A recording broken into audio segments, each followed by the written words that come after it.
Welcome, everybody. I'm Jabby Koji, joined by Andrew Flash Gordon. What up? We're continuing on with Warrior, Season 1, Episode 2. This one is called There's No China in the Bible. That's an interesting line. I can't wait to find out the context for that. You guys, thanks so much for joining us. Please do me a big favor and hit that subscribe button, bell icon, all notifications. Vote this up. Please let YouTube know you're enjoying what you're watching. Since if you're watching this on YouTube, you're going to see a cut-down version of our reaction because we can only show you a limited amount of picture-in-picture. But if you want to watch the whole thing with us, no cuts, no interruptions, head over to our Patreon page, patreon.com/JabbyKoei, or become a member of this channel. You get access to the full uncut reaction, but you will need your own HBO Max subscription so you can open up each episode in an adjacent window to our reaction. We'll give you a 3-2-1 countdown sync, and it'll be like you're watching with two of your favorite pals from the internet. Now, if you're watching this on Patreon or memberships already, thanks so much for supporting us here. Here we go. You have something for me. Okay, then.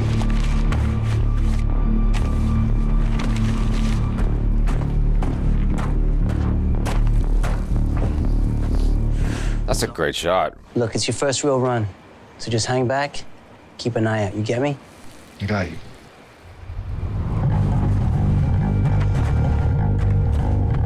Got like a Matrixy song type of feel. It's fun how they integrate the slow motion stuff. Ooh, damn.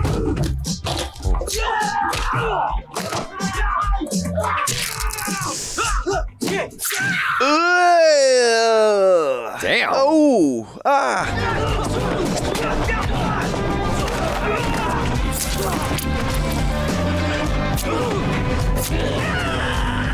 Oh, man. You think they'll get the message? I think they'll get the message. He's having a lot of fun. He's an actor that's like really comfortable in his skin. Chief sent me to get you. Sit down. I wonder if we're going to see him fight in this episode. I was at the Banshee last night. Who was it? I don't know. Chief just told me to find you and get our asses over there. Lord, you really do play the back 40 before breakfast, don't you? Uh-huh. And how does your wife feel about your new assignment, Chinatown? Oh, I'm not married. All that southern charm going to waste. Yeah. Shame they couldn't charm their way out of getting their asses kicked in the war. Ah! damn. Insult. You're a beautiful woman, Lee Juan. Thank you.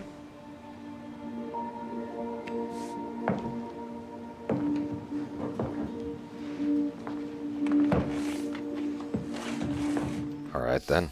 You're working for the Long Tea. What? Damn.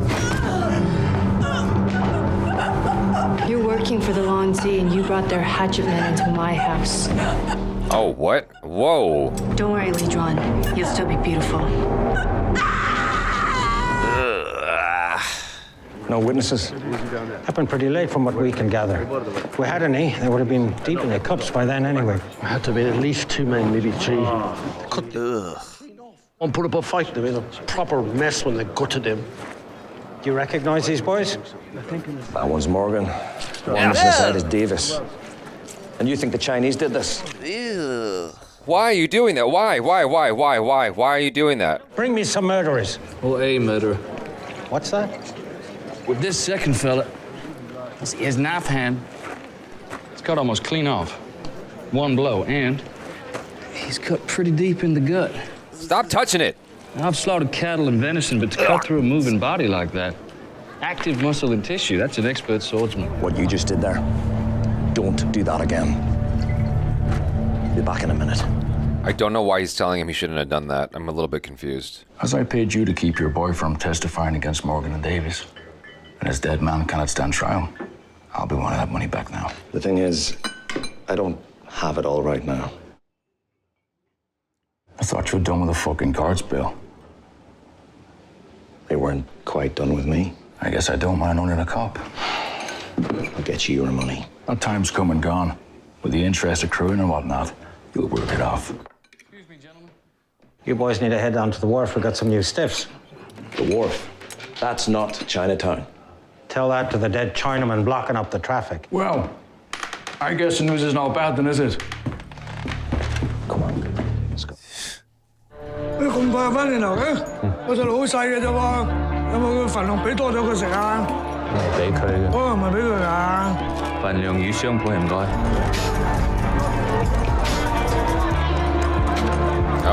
There you go. 冇計啊！呢個禮拜即生意都唔好啊。咁點啊？ Why don't you just leave him alone? You think you're so tough intimidating an old man? You're cowards. Please, missus. They don't understand you. I think they understand me perfectly. Now, you're not some more chop for me next week, right? Now, I know I said that like a question. I'm not really asking. All right, let's go. What the fuck? Why isn't this area closed off? People got to get through. Okay, we'll take it from here. Oh. We tried to solve every Chinese crime. These men were butchered, Sergeant. They're gangsters. It's an occupational hazard. You smell that? It's opium. Please stop. Why?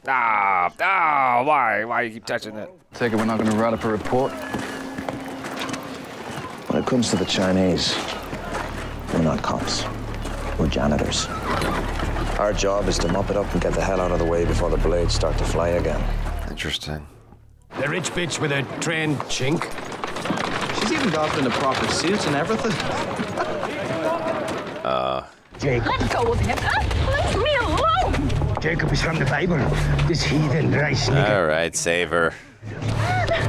Ooh. Don't you talk to me, coolie fuck. Stupid cunt took a bite at him. Yeah. Wow. Two of you, huh?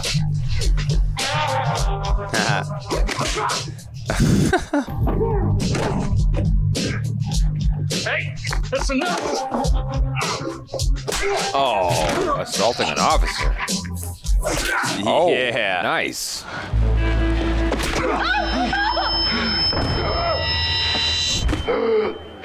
Nice shot. Freaking Bill. Wait, officer, he was defending us. He was beating on two citizens. You, get the other one. You will not get the other one. Jacob is my valet and he did nothing wrong. What I saw was this thug in a tongue suit beating on two men and a cop. So he's coming with me. You. Officer! Doesn't she have some power? She's the mayor's wife. I'm Penelope Blake, Mayor Blake's wife, and I'm telling you, you're arresting the wrong man. I don't think so. She gonna get him out? The new one, he's been arrested. Sahm, can you get him out? Pay someone off? Are you serious? We can't just leave him to rot. Any half with onion knows better than to scrap with ducks in their pond. Got enough of my own fucking problems. Huh. 2 ducks were diced last night. The same 2 killed those coolies a few nights ago. The bulls suspect Chinese vengeance. The Irish are out for blood. This arrest just might take the heat off Chinatown. You're wasting your time. He's probably undocumented. Just put down John Chinaman and let's get on with it. I think there'd be a protocol for this. There is. John Chinaman. That's you. Let's go.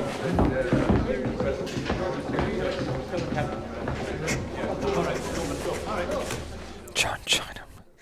That man they arrested, he wasn't the one who attacked us. I've asked you not to parade your Chinamen around town. I can't be perceived as being in the business of hiring coolies. And they arrested was a member of the Hop Wei Tong, a notoriously brutal gang. He was carrying weapons and attacked 2 law-abiding citizens. I was the one who was attacked. And thank God you weren't harmed. Did you know that the 2 men arrested for killing Merriweather's coolies were hacked to pieces outside a pub last night? On the very next day, we arrest a Chinese gangster just a short distance from that pub. You don't know that it was him. You don't know that it wasn't. I don't know what I was thinking. I'm mystified myself. Penny, dear, hello. Daddy, what are you doing here? I might ask you the same thing. I thought you abhorred the halls of power. With unmitigated passion. We miss you at the house. You should come by. See your sisters. They're lonely without you. Not as lonely as I am. Oh. Right on time, I see. Afternoon, Mr. Buckley. Mrs. Blake, I'm glad to see you looking so well. I heard about your unfortunate episode today. What episode? What's he talking about? Nothing. I'm fine. Tell Nadine and Sophie I'll be by this weekend to see them. To a father growing old, nothing is dearer than a daughter. Do you have children, Mr. Buckley? Good God, no. Let's not keep His Honor waiting. Now, let's be honest. Your company was teetering prior to the mayor's assurances. You think for 1 minute you're going to pull the rug out from under me now? Gentlemen. I apologize. It was not my intention to offend. Well, I can only wonder what it looks like when it is your intention.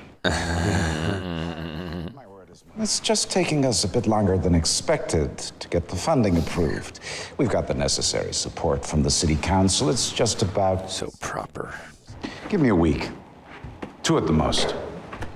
Miss Carlson will show you out. This guy's got interesting tics. Excuse me, Sergeant. I need you to take me to the prisoner. Does the mayor know you're here? I don't know why that would concern you. Well, keeping my job is what concerns me. Well, in this case, you arrested the wrong man. I was working these streets when you still had your baby teeth. So you'll excuse me if I consider my judgment to be a bit more sound in these matters. Yeah, what would she know? She was only there the whole time. Penny Blake. It was me that you helped earlier. I don't know if you recognize me.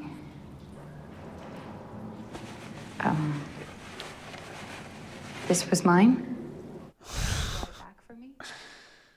I wanted to thank you. And I want you to know I will do everything I can to help you. They're saying you killed those 2 men outside the pub last night, but you don't look like a murderer to me. Has he murdered anyone in the show so far? No, right? No, I don't think so. I wish there were more I could do. I thought he was going to speak English to her already. I'm not a murderer. There you go. Father June and Long Z have always managed to keep the peace. Long Z isn't calling the shots anymore. Either way, war's good for business. Chinatown isn't going anywhere. I keep hearing about this Exclusion Act. It'll never pass. Bad for business. You work every angle, don't you? America isn't a place to live a long life. My philosophy is live fast, die rich. Hopefully in that bed upstairs with a duck girl riding me like a thoroughbred. He reminds me a little of Turk and Daredevil. This is incredible.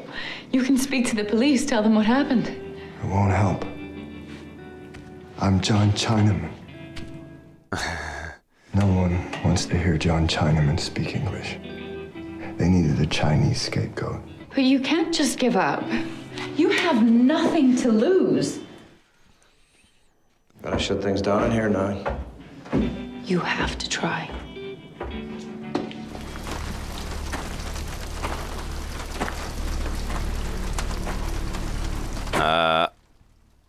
Payback. What is this? What the do you want? I asked you a question. Dude, you are so dead. Chow. What the hell does he want? His men killed last night. That's got nothing to do with me. They paid me and I walked away just like I was supposed to. He think maybe you double-cross. If he doesn't get out of here right now, he's gonna walk away with a big fucking hole in his face. I tell him later. You tell him now. Well, now he's busy. What the fuck are you talking about?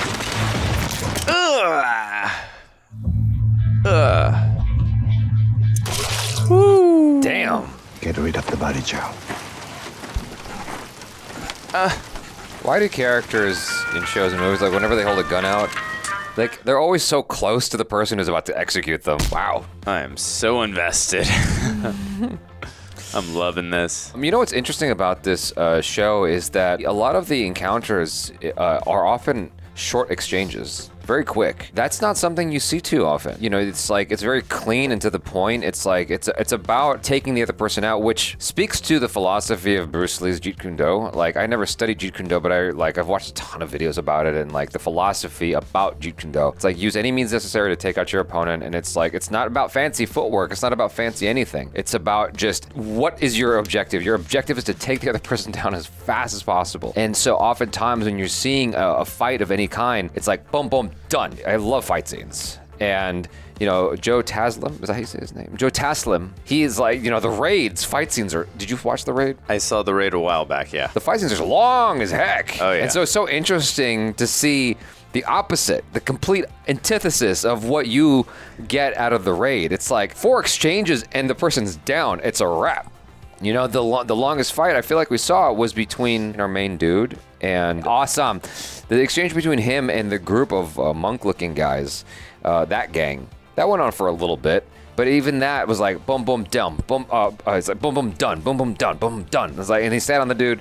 Then they got back. You know, the other guys got up and boom, boom, done, done, done, done. It's like really fast. And so the longest fight we really had was between Andrew Koji and Joe Taslim, when Joe Taslim was kind of feeling him out. That's been my favorite fight so Yeah, far.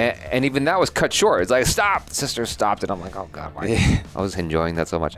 And so I got kind of blue balls off of that. It's really neat what they're doing with that, the efficiency of the choreography. No, that's an interesting perspective. And I mean, obviously, you know, this isn't dragging the Bruce Lee story or anything, but if you remember, there was a scene in that film where he said he could beat anybody in the arena in 60 seconds or less. So, yeah. You know, I take a lot of props with what you just said from that. But also, too, I do remember there was a scene in that movie where he was discussing with Robert Wagner's character, who was a producer in that film, about them coming up with a Western stylized show. And this kind of reminds me of possibly something that they were trying to come up with. So I just thought about that in the back of my mind. But getting back to this episode, I really, again, I'm really enjoying this show. It was definitely a little bit shorter than I wanted it to be, but that's also the sign of a good show, is when I want more of something. But again, just really enjoying the interactions. And I didn't even think about that, what you just mentioned, how, you know, we're not getting like extremely long exchanges, whether it comes to the hand-to-hand combat or the scenes of exposition and dialogue. But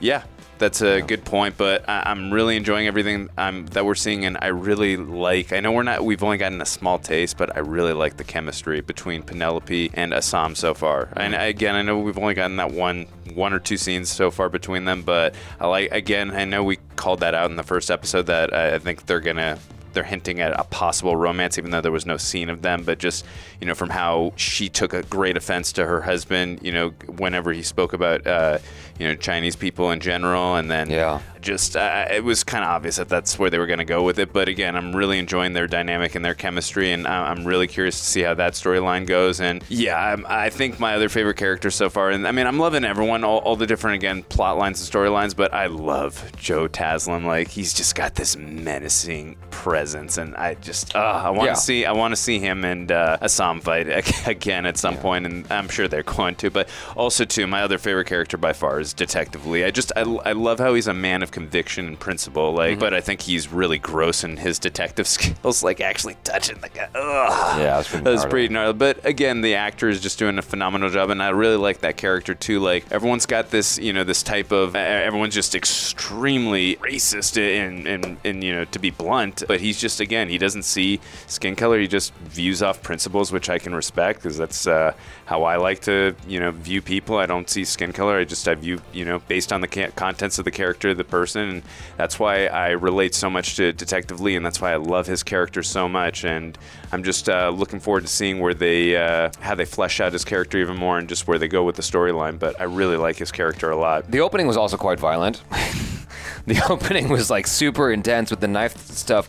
And we get our strong setup with Young Jun, played by Jason Tobin. As this guy who's like, we didn't really see much action from him in the first episode, so we really saw him get to flex his, I don't know, his martial arts, his action muscles in this particular, in this opening. I feel like that was a really good setup for what we will probably encounter later on.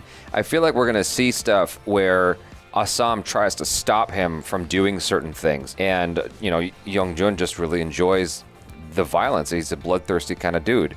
And so that will probably be a source of conflict between each other, even though we saw in this episode that Young Jun has his back. Oh, yeah. Like, there's a certain loyalty with Young Jun, even though Sam's fairly new. He's fresh meat, but Young Jun wants to protect him. I think we saw it in the first episode where Sam was kind of walking around in areas he shouldn't.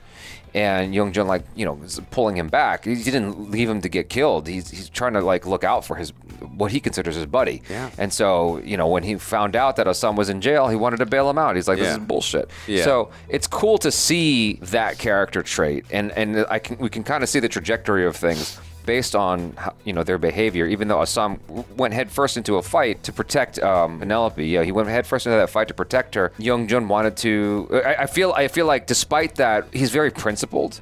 We didn't actually see him murder anybody. He's just around the murder. Yeah. And I feel like he's going to want to pull Young Jun away from that, perhaps, like the killing people unnecessarily, if that makes any sense. I'm just kind of vibing here, what's going on. Yeah, but it's going to create an interesting emotional dynamic between the two, because you just mentioned he had his back, but also, too, there was that one scene where he had his back where the guy said, the other guy that they were working with, he was like, I never liked this guy, and you could see that that bothered Young Jun, like, because he does have his back. So, no, I agree. That's going to create an interesting dynamic between the two of them. I also thought there was a good amount of screen time, too, for Bill in this episode. You know, we got a little more of the whole where the Irish guy paid him off and just getting a little bit more of his character fleshed out. So I think that we discovered his weakness, which is gambling. Yeah, cards playing. Yeah. But I thought that actor is really doing a good job, and again, just enjoying seeing that character being fleshed out, as well as, again, I think so far through the 2 episodes, the show's doing a really good job just balancing all the storylines. And I think because you have so many different characters and storylines,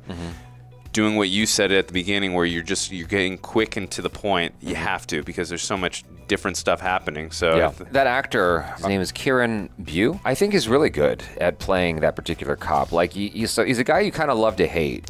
You know, he's got weird principles that we obviously don't agree with, because he's being paid off, you know, by, I guess, street thugs, hoodlums, whatever adjective you want to use to describe that character, who he's indebted to. And he's using the law in a weird way. Like he threw Sahm in jail, which is obviously wrong, because it wasn't him that started the brawl, but Sahm is taking the fall. That's an aside. I like how he's playing that character. You know, I buy him as that dude. Even though I don't like his character, I think he's doing a really good job with it, you know. There are certain like standout performances that I'm seeing, and so like I said during the show, Jason Tobin, while I think that dialogue is kind of weird for the Asian characters a lot, the prolific, I don't know what they spoke like back then. I wasn't there, but there's like this prolific use of the F word, particularly among them, more than anybody else in the show. And I'm like, is that how they spoke? I can't help but ask myself that question. I don't know why. Maybe it's a dumb me thing, but it's like I just can't imagine. It's hard to maybe just because I'm not used to seeing it. Not even in Asian films. Yeah. You know, films from Hong Kong. I'm not used to seeing that, and so it just kind of throws me off. I'm like, I can totally see Asians today talking like that, but not back then. Back then, and so when the boss is using the F word 20 times in a breath, I'm just like, I guess it's possible. We had to double check and see if Tarantino directed the episode. Yeah, exactly. But that's an aside. What I'm driving at is that Jason Tobin he seems like he's having a lot of fun with the role. And I like watching him. I like watching what he does. He's really good. Did you feel Andrew Koji improved at all on his acting skills in this episode in terms of the moving when he was speaking, or not really? I think he did. I did think about that while watching it. I was too. There was the scene in the jail where he was more still in his response to things, and I thought that he definitely improved over the first episode. And so, I mean, I guess that's bound to happen, especially because it's new, it's fresh, right? You're still finding yourself in this, like even the first season of Friends, right? God forbid anyone takes offense at what I'm about to say, but like they were still finding themselves, and I think that everything all around improved in season 2 of Friends, much more than season 1, from the acting to the writing to everything. And so, like just going one episode to the next, I think Andrew Koji definitely improved. Because like he's getting more comfortable with his character and the acting and, you know, the routine of it all. I don't know. But to say the least, he can definitely throw some cool kicks. Oh, you know? I wasn't loving his form whenever he's doing like the Tai Chi-esque or the Wing Chun-esque movements. I wasn't loving that. But I think that when he's throwing down in a brawl, in a scrap, he looks good. You know, his movement looks really cool and dynamic. Yeah. So I think they're using whatever his skill set is. I don't know because I don't know his background. Whatever that skill is, they're leveraging it in an excellent way during the fight scenes. But overall, great episode. I really enjoyed it, and again, I really like the cinematography in the show. It's absolutely. There's so many different times where they do that pan down shot and then they do a tracking shot immediately after, or there's a specific shot where they do transitions. It's like they'll have where there's something is pouring and then it'll be another person like picking it up or whatever it is. Like the edits. I love a lot of these different transitions. So really good edits, really good cinematography, and I want you guys to let me know in the comment section, did you feel that was Grandpa Maury's mask from Three Ninjas? That's what we really want to know. I think it's called dollying, by the way. Panning is when the going up, the camera just like either looks left or right, up and down. That's panning. I think when this is panning. Moving, I believe, is called dollying, if I'm not mistaken. Anyone who actually works in cinema can correct me. That's it for now. Thanks so much for hanging out. Hopefully you enjoyed our reaction and discussion. Just subscribe, bell icon, all notifications. Vote this up, please. Thanks so much for hanging out. I'm Jabby Kuwait. This is Andrew Flash Gordon. Peace out.